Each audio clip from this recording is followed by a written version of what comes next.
President Volodymyr Zelensky named the conditions under which Ukrainian troops would withdraw from Donbas.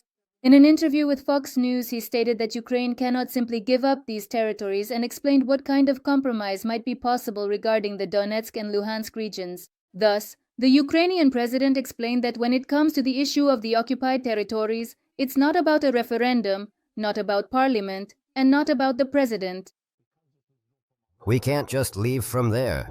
That goes beyond our legislation. We can't simply give up our territories. And it's not just about the law. People live there, about 300,000 people. We can't just lose these people. We can't leave, because hundreds of thousands have been wounded there and tens of thousands have died. Besides, our army is there. At the same time, Zelensky said that a real compromise could be the creation of a free economic zone with special rules.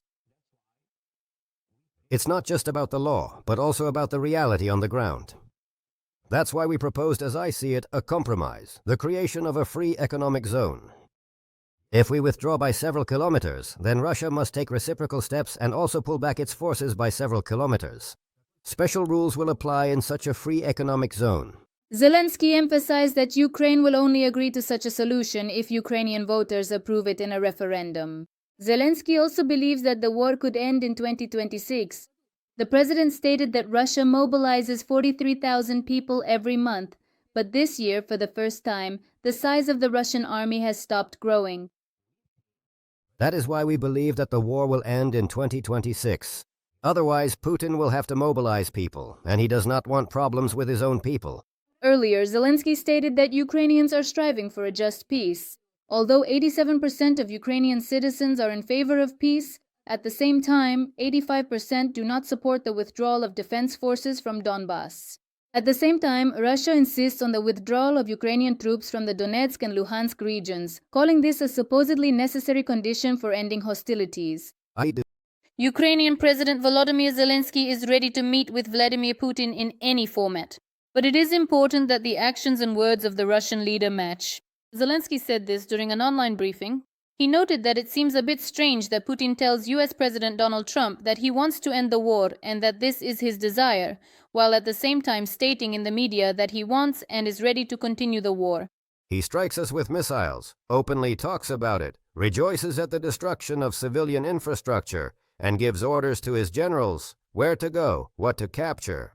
According to the Ukrainian leader, such actions by Putin do not match the supposedly peaceful rhetoric he uses in his dialogue with Trump.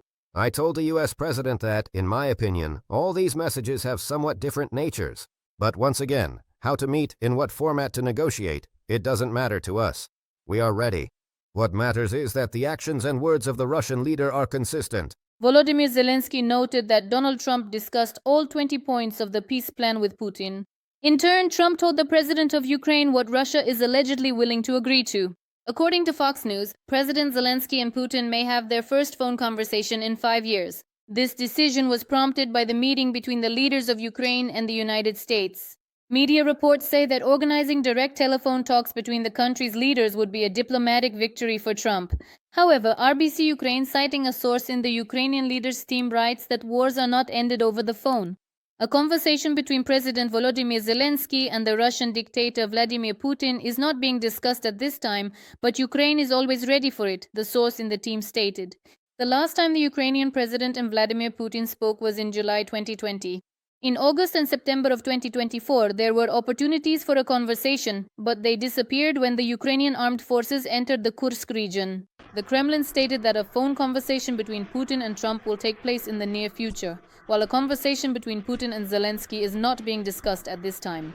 In addition, Putin's press secretary Dmitry Peskov announced Russia's conditions for a ceasefire. Supposedly, for this to happen, Kyiv must withdraw the Ukrainian armed forces from Donbas. The withdrawal of the regime's armed forces from Donbas, beyond the administrative borders. Notably, Russians were offended by Donald Trump's words that he was ready to come to Ukraine to prevent the killing, which Trump said during a briefing with Ukrainian President Volodymyr Zelensky. The Russian press and Russian telegram channels wrote something completely different. They said that Trump is not willing to go to Ukraine. No, that's not true. For them, this is unpleasant news and a shock. The expert also noted, Trump told journalists that during his meeting with Zelensky, the idea was developed to create a working group that would include Pete Hegsted, Marco Rubio, Steve Witkoff, and Jared Kushner. And this group will not be working with the United States. We've already agreed on everything with us, Trump said.